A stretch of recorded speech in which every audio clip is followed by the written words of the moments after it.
coronavirus patients for 10 months. She never thought it would claim her father's life. It was maybe about 30 seconds that my mom, sister, and I saw him. He was very weak, and he just waved. And then his head fell back, and that's the last time that I saw my dad, when he was awake. He spent 40 days in hospital fighting the disease. More than half that time, he needed a ventilator to breathe. You know, some people may say it's like a 9/11 every single day, which I feel like we shouldn't even have to say that. What we have seen this virus do already should be enough for people to realize how horrific it is. But the situation is far from under control. The impact of the Thanksgiving holiday not yet known. We're going to have to sort of hold our breath for this next period of time to see what the actual impact is. Not only will Joe Biden inherit an out-of-control health crisis in the depths of winter, he'll also take the reins of a battered economy. The march to recovery stalled in November as hard-hit states reinstated lockdown measures amid surging cases and deaths.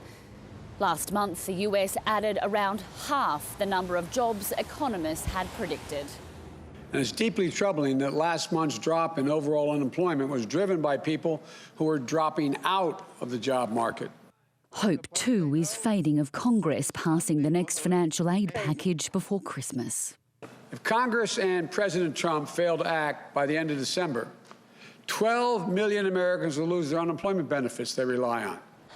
America is pinning its hopes on getting the Pfizer vaccine approved next week. But nearly 40% of Americans say they definitely or probably won't get the jab. Hi there. Its success lies with restoring confidence in public health and taking the politics out. Catherine Diss, ABC News, Washington. As Britain prepares to roll out the first COVID vaccine, the World Health Organization says the pandemic is far from over. Vaccinations are due to begin on Tuesday, and Boris Johnson's government insists they'll be safe. Nick Dole has the story. At a hospital in Coventry, nurses practice for a vaccination program the whole world will be watching. Any allergies that you may have? No. From Tuesday, elderly patients and frontline health workers will start receiving the jab. They'll be among the first to receive potentially life-saving protection. It's all about making sure that whoever's going to have the vaccine is going to be safe. And obviously that, as nurses, that is a priority for us. Truckloads of the Pfizer-BioNTech vaccine are leaving Belgium for Britain, which, until Bahrain joined the list, was the only nation to give the product the green light. That raised questions from all over the world. How did the UK regulators analyse the trial results so quickly? I can say, and this is not a criticism, but they've done it in a way that has much less deep.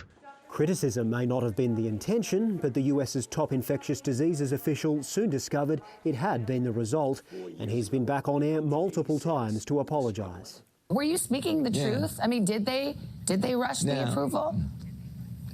You know, I don't know. I don't think so, Savannah. No, the Brits are good. They know what they're doing. I mean, they're really pros. No corners have been cut, and this is absolutely safe for people to take. The Pfizer vaccine may have been the first jab approved, but it won't be the last. The Moderna and Oxford University vaccines are thought to be close behind.